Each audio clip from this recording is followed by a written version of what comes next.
Glasbeno-gledališka predstava Kurentova svadba, s katero Ptuj kot zadnje partnersko mesto vstopa v Evropsko prestolnico kulture, izhaja iz ptujske etnografske dediščine, ki si v predstavi podaja roko z urbano popkulturo.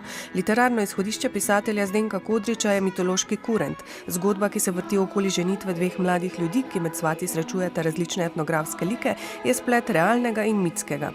Kurent pravzaprav z nekega mitskega stališča nagovarja ves čas, ne samo takrat, ko ga vidiš, ampak kurent ima neke, bi rekel, zgodovinske vrednosti. Predstava se z glasbenimi songi, ki jih je napisal Borut Gombač, v glasbi pa Gregor Strmecki, spogleduje z mjuziklom.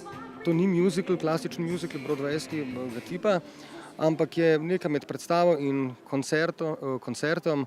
En zanimiv spoj. Mislim, jaz do zdaj še kaj takega nisem delal, pa tudi pri nas nisem videl. Glasbeno-gledališki projekti, katerih gonilna in idejna sila je ptujsko društvo Arsana, so na Ptuju zaživeli pred 2 letoma. Tokratni EPK-jevski projekt pa je nadgradnja v smislu številčnejše, kompleksnejše in v celoti avtorske predstave. Projekt združevanja je bil res velik izziv. So se pa odzvali vsi umetniki z velikim veseljem. Kot prvo, ker gre za Evropsko prestolnico kulture, kot drugo, ker so jim ti pustni liki zelo blizu, vsi jih poznajo ali preko karnevala ali preko televizije. Ker koncertne dvorane na Ptuju nimajo, so predstavo z veliko mero iznajdljivosti postavili v športno dvorano pri osnovni šoli. Z odlično scenografijo in kostumografijo pa ujeli vzdušje in videz gledališkega prostora.